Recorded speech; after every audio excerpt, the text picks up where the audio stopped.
Supreme court ने गरीब कैदियों के लिए बड़ा फैसला दिया है। अब अगर कोई आरोपी आर्थिक तंगी के कारण जमानत नहीं भर पा रहा तो जिला विधिक सेवा प्राधिकरण DLSA उसकी मदद करेगा। DLSA अधिकतम 1 लाख रुपए तक जमानत राशि भर सकेगा और जरूरत पड़ने पर कोर्ट में कम करने का आवेदन करेगा। अगर 7 दिन में रिहाई नहीं होती तो जेल प्रशासन DLSA को सूचना देगा। ये कदम हजारों गरीब अंडर ट्रायल कैदियों को जेल से बाहर आने में मदद करेगा और न्याय तक समान पहुँच सुनिश्चित करेगा। अब बढ़ते हैं अगली खबर में।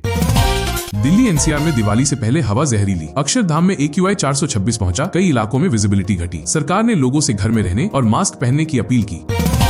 दीपावली और छठ पर घर लौटने वालों की भीड़ बढ़ी, दिल्ली से मुंबई तक ट्रेनें फुल। सूरत में ट्रेन पकड़ने के लिए 2 किलोमीटर लंबी लाइन लगी, स्टेशन पर अफरातफरी का माहौल। धनतेरस पर रिकॉर्ड 1 लाख रुपए करोड़ की खरीदारी, 60 रुपए हजार करोड़ का सोना चांदी बिका, जो पिछले साल से 25% अधिक है। मारुति ने सबसे ज्यादा गाड़ियां बेची। बागेश्वर धाम के धीरेन्द्र कृष्ण शास्त्री ने क्रिकेटरों और बॉलीवुड स्टार्स पर निशाना साधा। बोले, वे भारत में कमाकर लंदन में घर बनाते हैं, मैं गरीबों के लिए अस्पताल बनाता हूं, फिर भी मुझे गलत कहा जाता है। पूर्व राष्ट्रपति रामनाथ कोविंद ने परिवार के साथ उपराष्ट्रपति एन्क्लेव में उपराष्ट्रपति CP राधाकृष्णन से मुलाकात की। दोनों नेताओं ने देश के मौजूदा हालात पर चर्चा की। भारत ने रूस से तेल खरीदने पर पहली बार चीनी करेंसी युआन में पेमेंट किया है। ये कदम डॉलर के प्रभुत्व को चुनौती देने की दिशा में बड़ा बदलाव माना जा रहा है। रूस के डिप्टी PM ने कहा कि भारत अब रूबल के साथ युआन का इस्तेमाल भी बढ़ा रहा है। ट्रंप पहले ही चेतावनी दे चुके हैं कि जो देश डॉलर का विकल्प लाएंगे उन पर 100% टैरिफ लगेगा। ये भारत, चीन और रूस के बीच मजबूत होते रिश्तों और डी-डॉलरीकरण की शुरुआत का संकेत है। अमेरिका और ब्रिटेन में ट्रंप की नीतियों के खिलाफ नो किंग्स आंदोलन तेज, हजारों लोग सड़कों पर उतरे। प्रदर्शनकारियों ने कहा, ट्रंप लोकतंत्र को कमजोर कर रहे हैं। लोग माइग्रेशन, शिक्षा और सुरक्षा नीतियों का विरोध कर रहे हैं। 2028 से दिल्ली में एयर टैक्सी शुरू हो सकती है। ये कहीं से भी उड़ान भर सकती है और लैंड कर सकती है। शुरुआती टिकट की कीमत लगभग 500 रुपए हो सकती है। पाकिस्तान और अफगानिस्तान ने कतर की राजधानी दोहा में हुई बातचीत के बाद तुरंत युद्ध विराम पर सहमति जताई है। दोनों देशों ने सीमा पर शांति बनाए रखने और तनाव कम करने के लिए आपसी सहयोग बढ़ाने का फैसला किया है। अमेरिकी नेता ने भारतीयों को खतरा बताया और ट्रंप से उन्हें देश से निकालने की मांग की। इस बयान पर सोशल मीडिया पर भारी बवाल मच गया। कई लोगों ने इसे नस्लभेदी करार दिया। कर्नाटक हाईकोर्ट ने कांग्रेस मंत्री प्रियांक खरगे के क्षेत्र में RSS को मार्च की अनुमति दी है। सरकार के विरोध के बावजूद कोर्ट ने कहा, शांतिपूर्ण मार्च पर रोक नहीं लगाई जा सकती। प्रधानमंत्री नरेंद्र मोदी ने कहा कि अब वो दिन दूर नहीं जब भारत नक्सलवाद और माओवादी आतंक से पूरी तरह मुक्त होगा। NDTV के कार्यक्रम में उन्होंने कहा कि 75 घंटों में 303 नक्सलियों ने हथियार डाल दिए हैं। पहले जिनके हाथों में 303 राइफलें थीं, अब वही आत्मसमर्पण कर रहे हैं। PM मोदी ने कहा कि माओवादी आतंक से प्रभावित इलाकों में इस बार दिवाली की असली खुशियां लौटेंगी। उन्होंने बताया कि नक्सली हिंसा से अब सिर्फ 11 जिले प्रभावित हैं, जबकि पहले 125 जिले थे। ये मोदी की गारंटी है कि भारत जल्द ही माओवादी आतंक से मुक्त होगा। अब बढ़ते हैं आगे की खबरों में। बद्रीनाथ और केदारनाथ धाम में इस बार दीपावली पर खास रोशनी रहेगी। पहली बार बद्रीनाथ में 12,000 दीप जलेंगे और माता लक्ष्मी को 56 भोग अर्पित किए जाएंगे। भक्तों में उत्साह का माहौल। इस साल दिवाली पर 100 साल बाद बन रहा है महालक्ष्मी राजयोग। ज्योतिषाचार्यों के मुताबिक 20 अक्टूबर 2025 की शाम 7:08 से 8:18 तक लक्ष्मी पूजन का सर्वोत्तम मुहूर्त रहेगा। इस शुभ योग में पूजा करने से धन, समृद्धि और सफलता के योग बनेंगे। विशेषज्ञों का कहना है कि यह दिवाली आर्थिक रूप से शुभ संकेत लेकर आई है। सीमा पर तैनात जवान देशभक्ति और उत्साह के साथ दिवाली मना रहे हैं। दूर परिवारों से रहकर भी वे दीप जलाकर और मिठाई बांटकर त्योहार की खुशियां साझा कर रहे हैं। अब WhatsApp पर स्पैमर्स की खैर नहीं। मेटा ला रहा है नया फीचर जो बार बार अनजान नंबर पर मैसेज भेजने वालों पर लगाएगा लिमिट। किसानों और ग्रामीण मजदूरों के लिए खुशखबरी। सितंबर में महंगाई दर घटी, सिर्फ 0.07 से 0.31 के बीच रही। सरकार ने जारी किए नए आंकड़े। और अब आज का बड़ी खबर देखिए। अयोध्या दीपोत्सव पर अखिलेश यादव के बयान से सियासत गर्मा गई है। सपा प्रमुख ने कहा था कि दियों और मोमबत्तियों पर खर्च की जरूरत नहीं, बल्कि क्रिसमस की तरह लाइटिंग से सजावट होनी चाहिए। उनके इस बयान पर बीजेपी और विहिप ने तीखा हमला किया। विहिप ने कहा कि अखिलेश भारतीय संस्कृति नहीं समझते, जबकि बीजेपी नेता विश्वास सारंग ने तंज कसते हुए कहा कि उन्हें एंथनी या अकबर कहना चाहिए। सारंग ने आरोप लगाया कि अखिलेश कुमार समुदाय और हिंदू परंपराओं का अपमान कर रहे हैं। अब बढ़ते हैं आगे की खबरों में। दिवाली से पहले देश की सीमाओं पर सख्त चौकसी। BSF जवान हाई अलर्ट पर, नाइट विजन से बढ़ी निगरानी, हर गतिविधि पर पैनी नजर। देश के टॉप अफसरों को बड़ी पहचान। मुख्य चुनाव आयुक्त, RBI गवर्नर और IAS अवनीश अवस्थी को मिला IIT का विशिष्ट एल्यूमिनाई अवार्ड। दिवाली से पहले सोना चांदी ने तोड़े रिकॉर्ड। सोना 8,000 रुपए और चांदी 5,000 रुपए तक महंगी। 24 कैरेट गोल्ड 19,000 रुपए प्रति 10 ग्राम के पार। दिल्ली हाईकोर्ट का बड़ा फैसला, सक्षम जीवन साथी को नहीं मिलेगा गुजारा भत्ता। कहा, एलिमनी न्याय का साधन है, अमीरी का जरिया नहीं।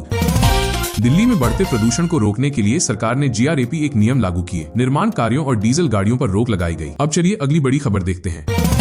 अयोध्या दीपोत्सव 2025 में सरयू नदी के 56 घाटों पर 26.7 लाख दिए जलाकर 2 वर्ल्ड रिकॉर्ड बने। 2128 अर्चकों ने एक साथ मां सरयू की आरती की। सीएम योगी आदित्यनाथ ने कहा, ये दीपक 500 साल के अंधकार पर आस्था की विजय के प्रतीक हैं। उन्होंने विपक्ष पर निशाना साधते हुए कहा, वे गोली चलवाते थे, हम दीप जलाते हैं। योगी ने दावा किया कि यूपी अब माफिया राज से मुक्त है, अपराधी भयभीत हैं और महिलाएं सुरक्षित हैं। गिनीज बुक की टीम ने रिकॉर्ड दर्ज कर प्रमाण पत्र सौंपा। अब बढ़ते हैं अगला अपडेट में।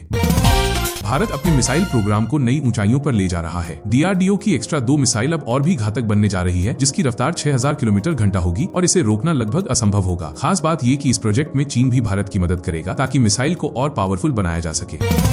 कई राज्यों में बारिश की चेतावनी जारी है। वहीं दिल्ली एनसीआर में प्रदूषण खतरनाक स्तर पर पहुंच रहा है। हवा की गुणवत्ता तेजी से गिर रही है। सरकार ने GRAP 1 की पाबंदियां लागू कर दी हैं ताकि स्मॉग और जहरीली हवा पर नियंत्रण पाया जा सके। दिवाली के बाद कृत्रिम बारिश कराने की भी तैयारी है।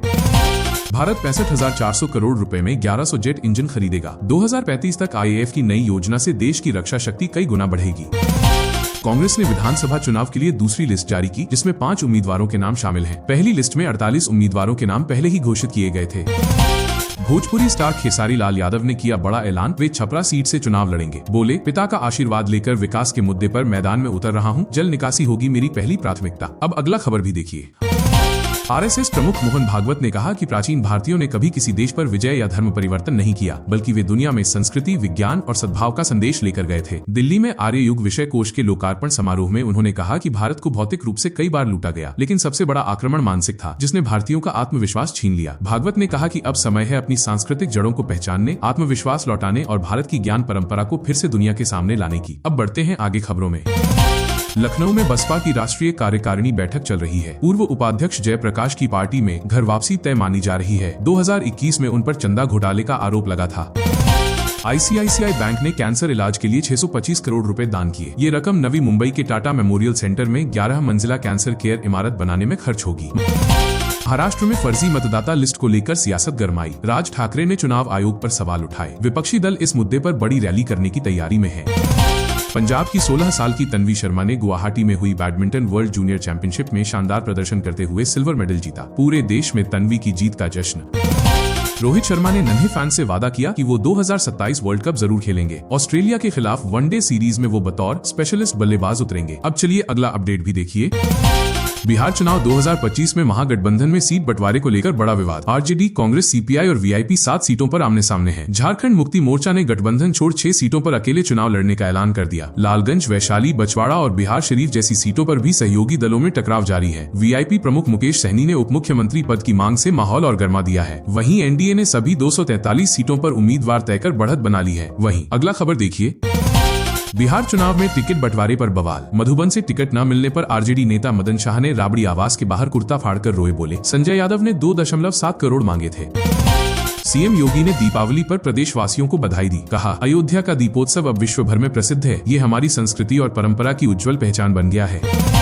दीपावली और छठ पर्व को लेकर पटना के रेलवे स्टेशनों पर यात्रियों की जबरदस्त भीड़ उमड़ पड़ी है। दिल्ली, मुंबई, पुणे, सूरत और अहमदाबाद जैसे शहरों से घर लौटने वाले लोगों से स्टेशन खचाखच भरे हुए हैं। नेपाल के Gen Z युवाओं ने नई राजनीतिक पार्टी बनाने का ऐलान किया। उन्होंने कहा कि वे 2026 के आम चुनाव में तभी उतरेंगे जब उनकी शर्तें मानी जाएंगी। पार्टी का मकसद युवाओं को जोड़ना और विदेश में रह रहे नेपालियों को वोट का अधिकार दिलाना है। बांके बिहारी मंदिर के खजाने की गिनती के दूसरे दिन पुराने बक्से खोले गए। 54 साल बाद खजाना देखने उमड़ी भीड़। अखिलेश यादव बोले, इतना लालच भक्ति नहीं, भक्ति में त्याग होना चाहिए। अब चलिए बड़ी खबर देखिए। बिहार चुनाव 2025 में AIMIM ने अपने 25 उम्मीदवारों की पहली लिस्ट जारी की है। पार्टी के प्रदेश अध्यक्ष अख्तरुल इमान ने कहा कि AIMIM बिहार के सबसे कमजोर और उपेक्षित लोगों की आवाज बनेगी। इस बार AIMIM 35 सीटों, आजाद समाज पार्टी 25 और अपनी जनता पार्टी 4 सीटों पर चुनाव लड़ेगी। केवटी सीट से अनीसुर रहमान को टिकट मिला है। पार्टी का कहना है कि वो धर्मनिरपेक्ष दलों के साथ मिलकर सांप्रदायिक ताकतों को रोकने का काम करेगी। 2020 में AIMIM ने 5 सीटें जीती थी, लेकिन बाद में 4 विधायक RJD में शामिल हो गए थे। इस बार पार्टी सामाजिक न्याय और अल्पसंख्यक अधिकारों पर फोकस